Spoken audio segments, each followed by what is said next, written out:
ao verso 6.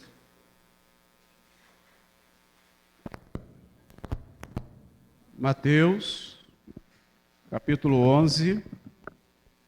É costume da nossa igreja ficar em pé. Então, se você achou o texto aí e quiser ficar em pé, costume nosso aqui. Mateus, capítulo 11, do verso 2 ao verso 6. Diz assim a palavra de Deus. Quando João ouviu no cárcere falar das obras de Cristo, mandou por seus discípulos perguntarem: És tu aquele que estava para vir, ou havemos de esperar outro? E Jesus, respondendo, disse-lhes: Ide e anunciai a João o que estáis ouvindo e vendo. Os cegos veem, os coxos andam, os leprosos são purificados, os surdos ouvem, os mortos são ressuscitados, e aos pobres está sendo pregado o Evangelho. E bem-aventurado é aquele que não achar em mim motivo de tropeço. Senhor, pedimos ao Senhor agora que o Senhor traga a nossos corações a revelação da Tua palavra nessa noite. E possamos sair daqui dizendo: Deus falou comigo. O Senhor ministrou o meu coração. Eu te peço no nome de Jesus. Amém e amém. Pode se sentar, irmãos, em nome de Jesus. Peço a você que você só se levante agora se houver muita necessidade, tá bom? Você não está proibido de se levantar, mas só se levante se realmente houver muita necessidade para você sair do lugar agora. A gente está diante de um texto, Mateus capítulo 11, ele vai trazer um momento em que João ele está encarcerado. Ele foi preso por causa do Evangelho, porque ele pregava o Evangelho. Ele era aquele que pregava no deserto, se alimentava de mel silvestre, de gafanhotos. E ele pregava no deserto. A Bíblia vai dizer que João, ele pregava sobre o reino, e ele dizia: arrependei-vos, pois é chegado o reino dos céus. E conforme ele vai pregando no deserto, chega um momento em que ele é preso por causa do Evangelho. E aí, de dentro da prisão, de dentro do cárcere, João, ele faz uma pergunta, ele pede para que seus discípulos estejam indo até Jesus. E ele faz essa pergunta: é o Senhor que vinha, é o Messias, ou nós precisamos esperar um outro para vir? Eu fico pensando aqui, eu estava pensando com Deus, como é que alguém preso numa prisão, como é que alguém aprisionado, ele vai se preocupar com o Evangelho do lado de fora da prisão? Porque João poderia estar preocupado com a sua própria vida, eu não é? Talvez fosse um preso comum, talvez fosse eu que estivesse preso lá, eu ia me preocupar em conseguir um habeas corpus, eu ia me preocupar em conseguir um bom advogado, me tirar de lá de dentro da prisão, talvez. Eu ia me preocupar, talvez, em sair daquela situação que não era nem um pouco agradável. Mas João não, João ele está dentro da prisão e ele está preocupado com o Evangelho. Ele está preocupado com a pregação do Evangelho. Ele está preocupado com se o Evangelho, se o Messias era aquele que estava ou viria um outro Messias. A gente fica pensando que o Evangelho tem o poder de nos tirar das prisões. O Evangelho ele é tão poderoso, ele é tão eficaz na vida de um ser humano, que ele faz com que aquele ser humano que esteja preso seja livre, que esteja aprisionado seja liberto. Mesmo quando, e eu conheço histórias de pessoas que estão aprisionadas dentro dos presídios, obrigado querida, dentro das prisões, e eu me lembro muito, muito bem de um conhecido nosso, um amigo nosso, pessoal. Ele cometeu um suicídio, ele cometeu um assassinato e ele pagou por isso. Ele foi preso. E quando ele foi preso, então lá dentro da cadeia, ele conheceu Jesus Cristo. E quando ele conheceu Jesus Cristo, eu me lembro que ele escreveu uma carta para mim de dentro do presídio. E na carta dizia, entre outras coisas, dizia assim: agora eu estou preso, mas na verdade eu estou livre. Porque Cristo me libertou aqui dentro. Dentro da prisão, ele entrou na prisão totalmente viciado em drogas, totalmente perdido na sua vida. E dentro da prisão, Jesus Cristo o libertou. Deixou de ser viciado, recebeu depois de um tempo, de anos de prisão, ele recebeu a liberdade condicional, conseguiu casar, conseguiu voltar a ter uma vida normal. Por quê? Porque ele conheceu aquele que liberta, Jesus Cristo Nazareno. João, ele sabia que Jesus viria, ele sabia que o Messias viria. E ele manda os discípulos perguntar para Jesus: é ele ou virá outro? Eu fico pensando, irmãos, porque essa pergunta ainda está na cabeça de muitas pessoas. É Jesus ou virá outro? Vamos esperar um outro vir ou esse já é o Messias, o prometido, nosso Salvador, Senhor Jesus Cristo? Existem pessoas no mundo afora que acreditam, e aqui dentro da nossa nação, acreditam que Jesus ainda não veio. Acreditam que Jesus ainda virá, que o Salvador ainda virá. O Salvador está quase voltando para buscar a sua igreja e tem gente esperando o Salvador vir pela primeira vez. Tem gente que não entende o Evangelho, porque o Evangelho ele é revelado através da presença do Espírito Santo. Se você está sentado aqui me ouvindo, e se você está conseguindo compreender o que eu estou dizendo, não é por causa do nosso intelecto, mas é porque o Espírito Santo está revelando a você aquilo que Ele quer falar no teu coração através da palavra dEle próprio. O Evangelho ele é revelado através da presença do Espírito Santo. Eu vim de lá para cá agora com a pastora. Nós paramos ali em frente à estação de Edson Passos, tem um sinal, como quem vem de Nilópolis para cá, que é de onde eu venho, eu passei por ali. E que quando nós paramos em frente a um bar, numa mesa só, tinham mais ou menos 8 adolescentes, entre meninas e meninos, dançando um funk daqueles pesados, sabe? Aqueles que destroem o ser humano, aqueles funks que são pornográficos, que destroem a vida de um ser humano, com as palavras tão chulas, tão absurdas e tão feias. E aqueles adolescentes ali curtindo aquela música, uma das meninas dançando até o chão, e a gente olhou um para o outro, eu olhei para a pastora olhou para mim e falou, meu Deus do céu, o coração doeu, sabe, irmãos? O coração queimou. Cheguei aqui até meio baqueado assim, sabe? Cheguei assim meio baqueado com isso. Por quê? Porque tem gente que ainda não entendeu que Jesus é o Senhor. Tem gente que não entendeu ainda que esse Jesus que João Batista foi anunciado a ele dentro da prisão, quando Jesus se pronuncia, ele já diz para eles que os coxos andam, os cegos enxergam, os mortos ressuscitam. Diz para ele que quem está fazendo isso é o Messias, o Salvador, aquele que esperava. Você sabe da história de João, depois ele é decapitado, ele é morto, porque pedem a cabeça dele num prato de prata. Mas mesmo assim, João serviu ao Senhor até o último minuto da sua vida. E eu fiquei pensando aqui, o tema que Deus colocou no meu coração, não sei se vai aparecer aí atrás. Nunca desista de Cristo. Você pode falar isso para a pessoa que está do seu lado? Nunca desista de Cristo.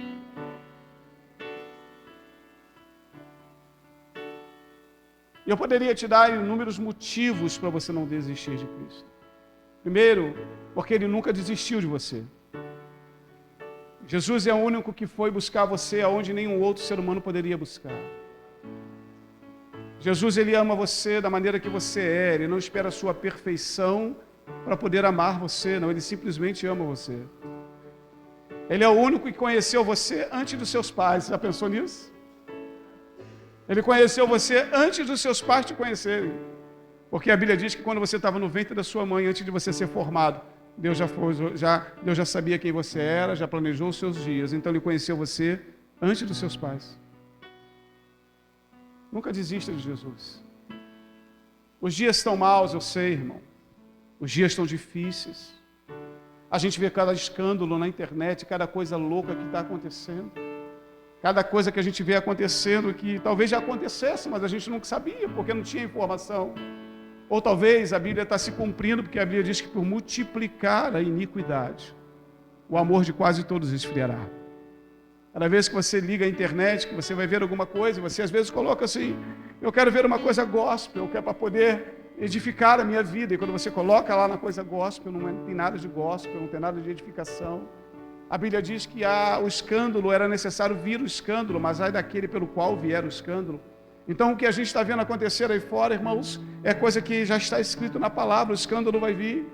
E cada vez que a gente vai tentando se aproximar de Deus, o diabo ele usa uma estratégia diferente, irmãos. Porque antigamente o diabo trabalhava de um jeito contra a igreja. O diabo antigamente trabalhava de uma maneira contra a igreja. Há quanto tempo você não vê uma manifestação demoníaca dentro da igreja? Você já parou para pensar nisso? E antigamente, aqui, quantas vezes a gente orava e pessoas caíam endemoniadas? O diabo não se manifesta mais dentro da igreja como se manifestava antes, irmão. Não é porque a igreja parou de orar, não é porque acabou a santidade, não, é porque ele mudou a estratégia. A estratégia dele agora é o seguinte, olha, tudo você pode. Não tem nada a ver com o que você está fazendo. Qual é o problema? Qual é o problema? Outro dia eu coloquei num vídeo de uma menina, eu estava vendo um vídeo de uma menina usando o palco da igreja, usando o púlpito da igreja para ensinar a como satisfazer o marido. Falei, meu Deus, estamos perdidos. A palavra de Deus está deixando de ser pregada para ser anunciada e contar coisas, contar histórias. Só que João conhecia, ele sabia os sinais. Ele sabia quais eram os sinais. Jesus não disse assim, olha, diz para o João que sou eu. Não, ele não disse isso. Ele disse, olha, diz para o João que os coxos andam, os cegos enxergam, os mortos ressuscitam. Sabe o que ele estava dizendo? Olha, não precisa nem dizer quem eu sou, só diz para ele o que eu faço. O problema é que tem gente que não... O problema é que tem gente, irmãos, no nosso próprio meio, que não sabe o que Jesus pode fazer. E tem tanta gente brincando com Jesus. Tem tanta gente desvalorizando Jesus. Tem tanta gente trocando Jesus por um funk, trocando Jesus por uma bebida, trocando Jesus por um sexo casual, trocando Jesus por uma noite de orgia, de sexo ilícito. Tem tanta gente trocando Jesus por qualquer coisa. E a palavra que Deus colocou no meu coração é essa, ela nunca desiste de Cristo. Porque quando Ele morreu, Ele olhou para nós, Ele pensou em mim, pensou em você. O véu do templo não se rasgou à toa, ele se rasgou para que você pudesse ter acesso a Ele. Não foi à toa, irmãos, que Ele morreu na cruz. Ele não foi pregado, chicoteado, humilhado, esbofeteado. Ele não foi à toa, Ele foi porque Ele quer salvar nossas vidas. Jesus Cristo é o motivo da nossa salvação. Ele quer nos salvar, irmãos. Então eu venho dizer para você que nessa noite, não troque Jesus por coisa alguma. Não troque Jesus por um prato de lentilha. Não troque Jesus por nada, irmãos. Nada que o inimigo venha ofertar para você. Não deixe Cristo por nada disso. Pastor, essa palavra não é para pular, não. É uma palavra cristocêntrica, é para você entender que Jesus é o Senhor e Salvador da sua vida. E só através de Jesus nós chegaremos até a vida eterna ao lado dele, irmãos. Tem crente que nem sonha com o céu. Tem crente que não quer ir para o céu, irmãos. Tem crente que fala, não, é melhor ficar por aqui está bom demais.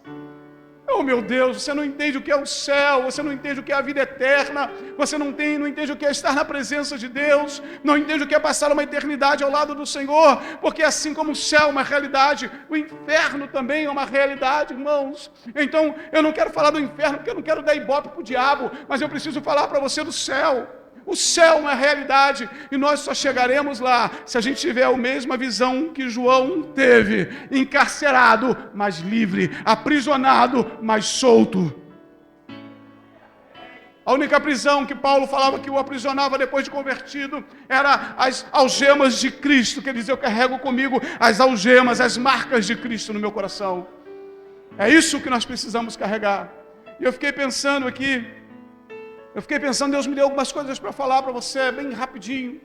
Eu fiquei pensando aqui, eu escrevi algumas frases, para você poder entender e ter o mesmo entendimento que João teve. Você precisa entender o seu propósito de vida.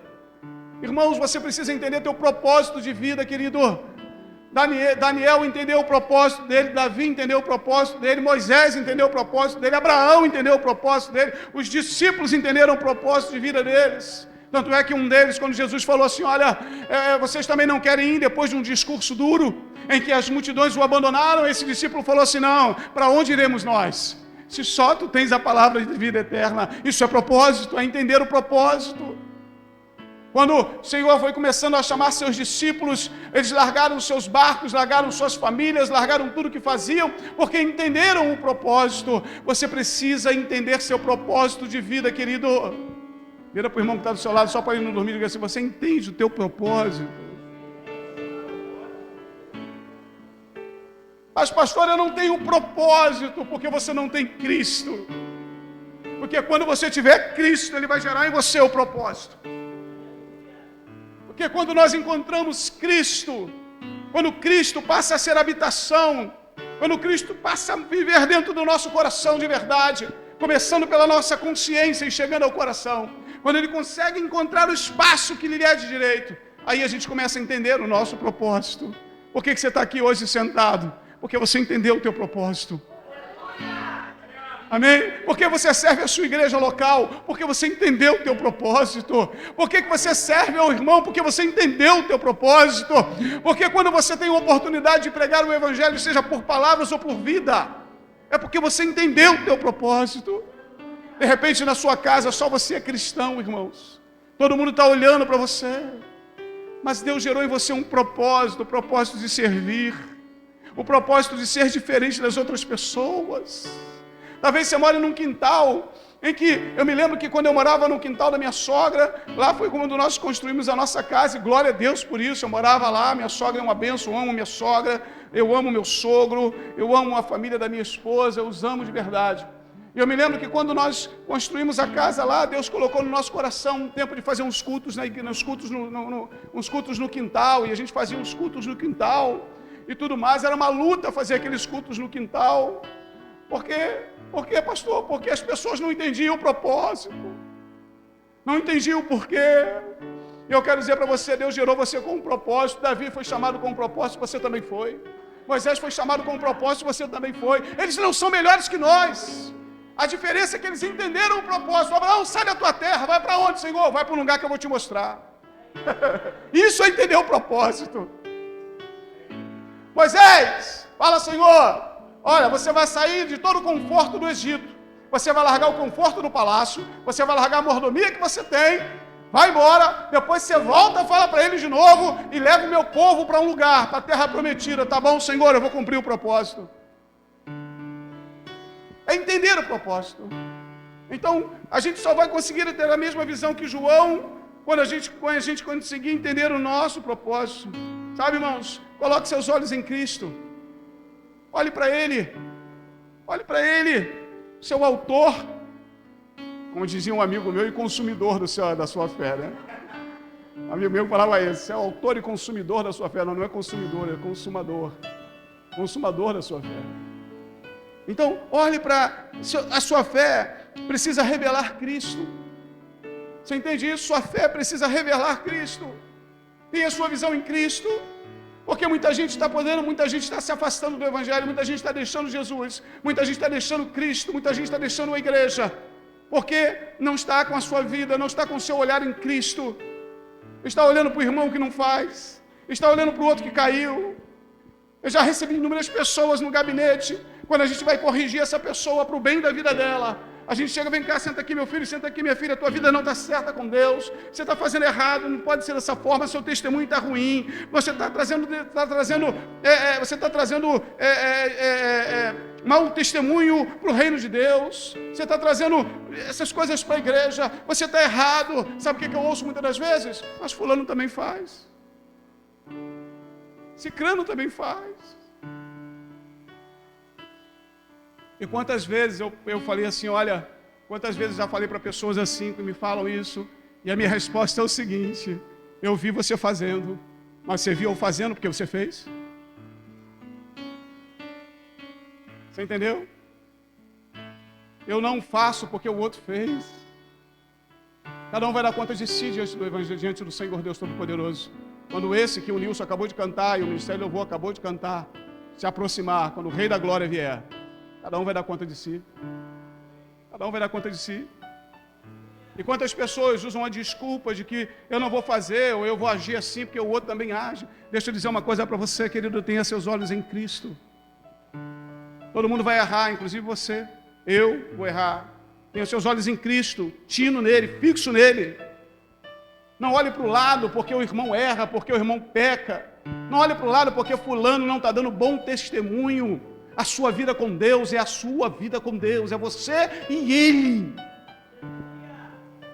É você com Ele, querido.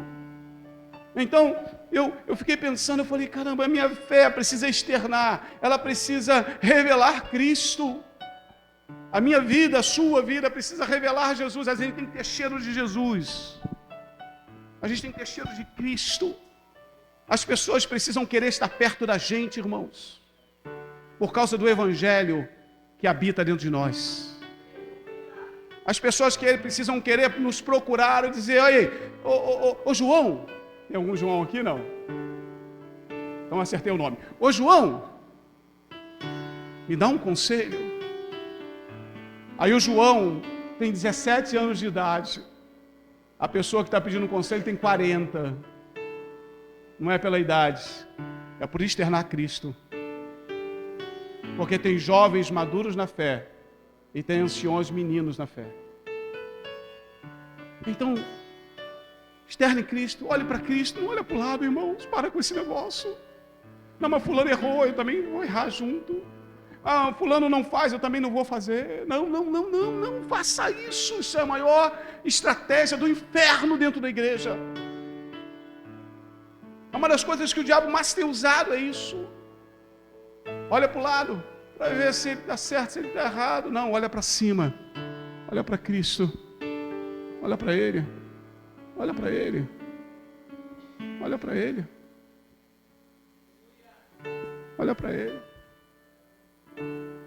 Eu vi um filme esses dias, eu te aconselho a ver, porque não tem um palavrão e não tem uma mulher nua. Filme bom de ver. Filme bom. Tá difícil ver filme, né, irmãos? Tá difícil ver filme, né? Esse eu te aconselho, depois, se alguém me lembrar, eu coloco lá, porque eu não lembro o nome. Vou até beber uma água.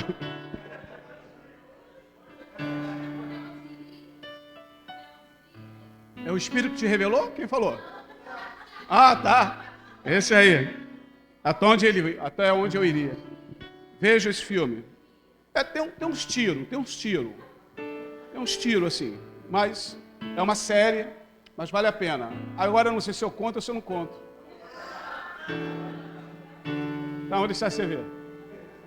Eu ia contar, fazia parte da minha mensagem, poxa. Ah, tudo bem, vou pular. Tem uns tiros lá, tem uns negócios assim, um mata o outro e tal, mas vai vendo que o importante é o final. O final que é importante, tá bom? Mas não tem palavrão, não tem nada disso, tá? Nada disso. Mas é uma realidade, é um filme real, de história real, por isso que tem tanta coisa, porque é uma história real. Depois você vê lá, depois você fala se você gostou ou não. A gente precisa, nós precisamos, irmãos. Eu fiquei pensando que um crente não pode ter uma vida normal. Você concorda comigo, sim ou não? O crente não pode ter uma vida normal. Mas está a sua vida? Está tudo bem, tudo tranquilo. Um ano depois, mas tudo bem. Meu Deus do céu. Crente não pode ter uma vida normal, irmãos. Primeiro que a gente tem uma guerra espiritual todos os dias. A gente trava uma batalha entre a carne e o espírito constantemente. E segundo que nós não fomos chamados para viver uma vida normal. Por quê, pastor? Porque a Bíblia vai dizer que o evangelho para o mundo é loucura. Mas para nós, é o que, irmãos? O evangelho para o mundo é loucura, mas para nós é? Então as pessoas não podem ver a gente como normal. As pessoas têm que olhar para a gente e falar: esse camarada é muito louco. Ele fala de Jesus de manhã, de tarde, de noite. A gente cantou até uma música aqui semana passada, né? Quero Jesus na minha vida. Ah, não, essa é outra.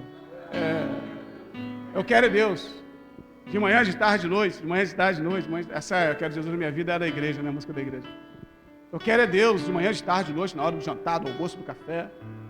Porque o crente, ele não pode ser uma pessoa normal, irmãos, no sentido...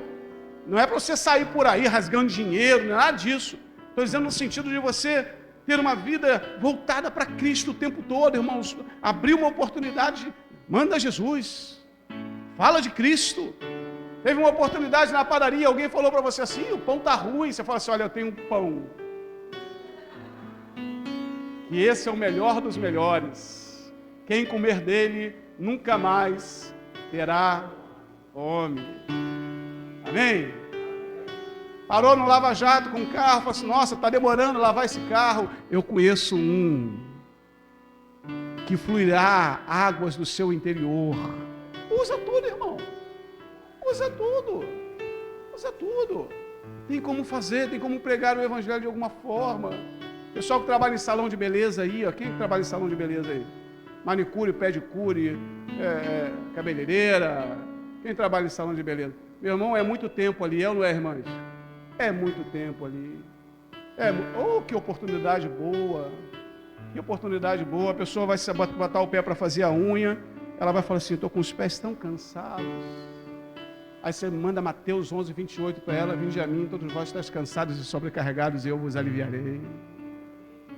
Deu para entender? A gente precisa, irmãos, a gente precisa agarrar as oportunidades que Cristo está nos dando. Por quê, pastor? Porque você não foi chamado para viver uma vida normal. Para viver uma vida normal, a gente ia ser qualquer outra coisa, irmãos, menos crente. Deus chamou você para uma vida diferente das outras que você já viu. Ele chamou você para ser sal da terra e ser luz do mundo. Por isso eu quero dizer para você, nunca desista daquilo que Cristo chamou você. Porque é um privilégio, irmãos. Quem está aqui que sabe de onde Deus tirou? Quem está aqui que sabe de onde Deus tirou, irmãos? Poucas pessoas sabem de onde Deus tirou, né? Mas quem tem consciência de onde Deus tirou, irmãos? Oh, meu Deus do céu, de onde Deus tirou? Um dia eu estava conversando com uma jovem da igreja, não vou falar o nome dela para você não saber quem é. E ela falou comigo assim, pastor, eu era muito doida, eu falei, agora? Ela falou, agora está tudo certo, Deus colocou meu juízo no lugar. Lá fora a gente era louco, e era louco ou não era louco, irmãos? Lá fora, era ou não era? A gente fazia cada loucura lá fora, irmãos, cada loucura. Às vezes eu fico pensando, falei, rapaz, como é que eu fiz isso? Agora que Jesus transformou a nossa vida, por que eu não vou fazer para Ele? Porque a gente não diz que tudo é dele, por Ele, para Ele são todas as coisas, inclusive a nossa vida é para Ele, por Ele, para Ele todas as coisas. Amém, amados? Ontem a nossa líder de eventos, ela trouxe umas cartas, e aí para os casais que vieram, cada um escreveu uma carta para Deus. Selou com a cola, e eu estou com a incumbência de subir um monte para levar para orar. Isso é loucura, não, irmão? É meio doido isso, não é não? Não, sério. Acho que Deus vai abrir uma carta para ler? Tanta coisa para Ele fazer. Deixa eu ver aqui essa carta aqui, remetente, fulano de tal. Ele não vai fazer isso, é loucura. O evangelho para o mundo é loucura. Mas para nós, é poder de Deus. Nós cremos de que aquilo que nós colocamos naquele papel, a gente não precisa que Deus abra a carta. Ele já sabia antes da gente escrever. A gente crê nisso.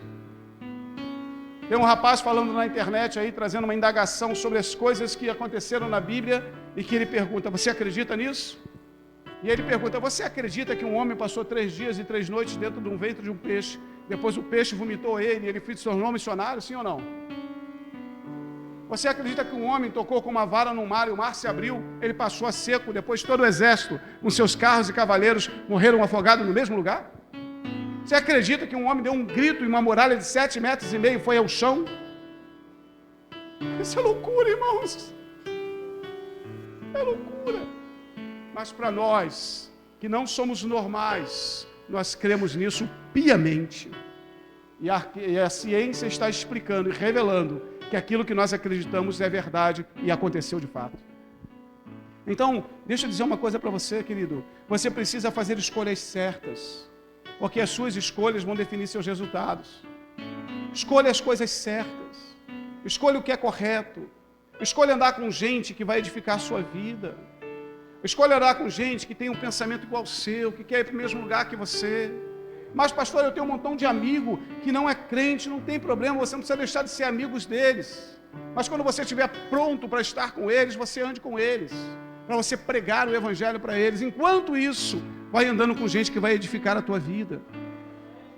As suas escolhas vão definir seus resultados. Se você é uma pessoa que ora, você, aqui não tem, mas se você é uma pessoa, aquela pessoa que de repente, uma hora está louvando a Deus, na outra hora está cantando pagode, na outra hora está cantando funk, na outra hora está cantando música romântica, daqui a pouco está, irmãos, uma confusão, sabe? Eu estou dizendo para você, nunca desista de Cristo. As suas escolhas precisam ser por Cristo. As suas decisões precisam ser por Cristo. Porque quando Ele decidiu morrer na cruz, Ele decidiu morrer por você. As suas decisões, as suas escolhas, elas precisam ser por Cristo. Sabe, irmãos, entenda o plano da salvação para a sua vida. Era assim, simples assim. Deus criou o ser humano. E a intenção de Deus é que o ser humano não pecasse. Deus andava e na toda virada da tarde ele visitava o ser humano e conversava com ele. O ser humano peca através da historinha do fruto proibido que você conhece. Ele peca. Quando ele peca, o pecado entra na humanidade. Depois que o pecado entrou na humanidade, se rompeu o relacionamento entre o homem e Deus por causa do pecado.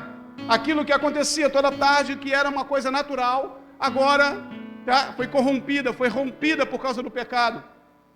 O Senhor Jesus então cria o plano da salvação. O maior animal, ele morre lá. A pele daquele animal cobre a nudez de Adão e de Eva, simbolizando Jesus Cristo morto na cruz do Calvário. Gênesis capítulo 3, versículo 15, o plano da salvação começa. Quando o Senhor diz assim: nascerá um da semente da mulher, que esmagará a cabeça da serpente. Ali começa o plano da salvação.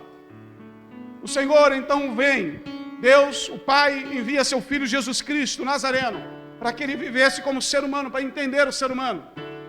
Ele vem, ele faz milagres, João viu, nós vimos, ele faz milagres. Ele morre e ele ressuscita. E quando ele ressuscita, o véu se rasga, trazendo de novo o mesmo relacionamento que o homem tinha lá no Éden, para com o Senhor agora. O relacionamento entre Deus e o homem foi reestabelecido por causa disso. Só tem um problema: o pecado continua. A natureza de Adão continua dentro da gente. Mas eu tenho uma boa notícia para você. A natureza de Adão não é mais forte do que a natureza do Espírito Santo que habita dentro de você. Então faça escolhas certas. Todo mundo está fazendo assim, pastor, não faça o que todo mundo está fazendo. Por quê? Porque você não é todo mundo. Todo mundo anda assim, pastor. Todo mundo anda desse jeito. Mas você não é todo mundo. Deus escolheu você, você é especial. Deus escolheu você de uma forma especial. Você não é todo mundo. Mas pastor, eu não consigo ser a pessoa que eu quero ser. Eu também não, irmã. Eu estou lutando até hoje para ser a pessoa que Deus quer que eu seja. E Ele conhece a nossa imperfeição. Mas mesmo assim, Ele decidiu nos escolher. Quando é que a gente vai cantar aquela música, hein, irmão? Aquela que eu já pedi para cantar no Ministério do Louvor. Não sei o que Ele viu em mim. Conhece a Mandinha? Ninguém conhece, irmão. Você não é a única, não. Nem porque Ele me amor. Ninguém conhece essa música? Meu Deus. Meu Deus. O problema é o refrão que eu não lembro, irmão.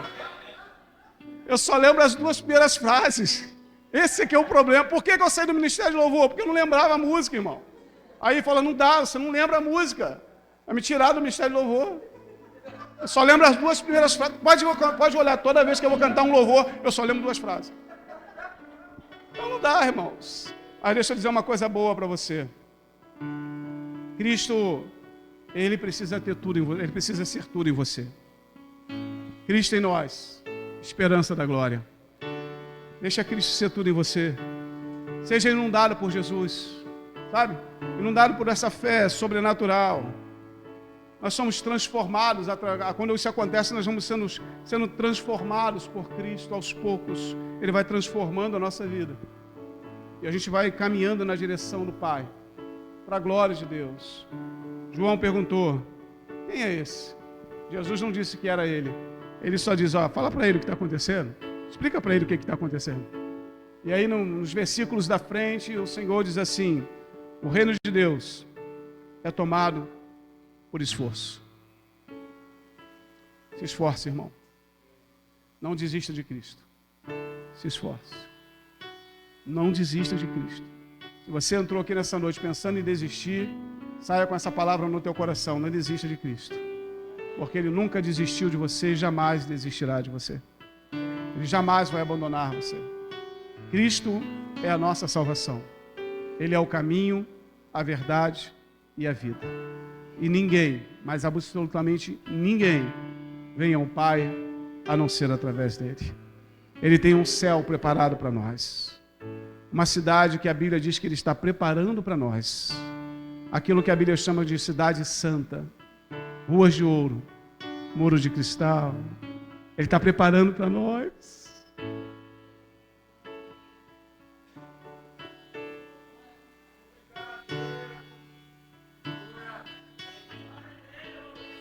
Só quem sonha com o céu entende isso. Um dia ele virá, irmãos. Ele virá. Como cantava uma menina lá na IPI de Nilópolis, Jesus virá, né? Jesus virá. Outra vez aqui, Jesus virá. Essa eu lembro. Jesus virá. Outra vez. Oh. Jesus virá outra vez aqui. Por quê? Em um só louvor, cantemos todos, Ele é o nosso Senhor. É isso, Ele virá, irmãos. E quando Ele voltar, quando Ele voltar, irmãos, Ele vai nos levar para morarmos com Ele por toda a eternidade. Eu vou perguntar uma única vez. Você que está aqui nessa noite, que entendeu quem é Jesus Cristo, que está afastado ou afastada do Evangelho, ou que nunca entregou a sua vida para Jesus Cristo, mas você entendeu que é Ele é o caminho, Ele é a verdade e Ele é a vida. Você gostaria de entregar a sua vida para Jesus nessa noite? Se você gostaria, levante uma de suas mãos e diga: eu quero entregar a minha vida para Jesus, porque se Ele não desistiu de mim, você poderia estar morto, morta, você poderia estar em qualquer outro lugar, mas você veio aqui porque Jesus te trouxe aqui. Há alguém nessa noite: pastor, eu quero entregar a minha vida para Jesus Cristo, e a partir desse momento eu quero ser dele para sempre. Mas pastor, eu sou todo errado, eu sou toda errada. Não tem problema, irmãos. Deus é o carpinteiro. Ele vai consertando tudo. Ele é o olheiro e Ele vai moldando o barro. Não cabe a você esperar ser perfeito ou perfeita para se entregar a Jesus. Cabe a você tomar o primeiro passo, porque o restante Deus vai fazendo. Há alguém nessa noite? Vamos nos colocar de pé, vamos. Eu sinto de Deus que tem gente aqui para essa noite. Eu sinto de Deus que tem gente aqui para essa noite. Vamos louvando a Deus. A igreja fica em oração, porque tem alguém aqui nessa noite. Nem que seja uma alma para Jesus, mas tem. Alguém que Deus escolheu, trouxe você a dedo aqui, tá? Você nem estava com muita vontade de vir, mas veio. Você falou: eu vou lá. E o Senhor trouxe você aqui para dizer para você: não desista de mim. Parece impressionante, incrível o que eu vou dizer, mas tem gente que desiste de Cristo. E o Senhor trouxe você aqui nessa noite para dizer: olha, não desista de mim não. Porque não importa o que você tenha feito, eu jamais desisti de você. Sabe o que o Senhor está dizendo no meu coração aqui? Eu nunca te acusei. Eu nunca coloquei o dedo no seu rosto. Eu nunca disse que você não prestava. Eu nunca disse que você não tinha valor, que você não valia nada. Não, muito pelo contrário. Quando eu derramei meu sangue, eu derramei porque eu amava você, mesmo antes de você me conhecer. Então, se houver alguém, enquanto nós cantamos essa canção, levante uma de suas mãos. A partir desse momento, a sua vida será transformada pelo poder que há no Espírito Santo. Vai começar na sua vida um processo de transformação. E aos poucos você vai ver Deus trabalhando na sua vida e mudando você. Se houver alguém durante o louvor, você vai levantar uma de suas mãos mais alto que você.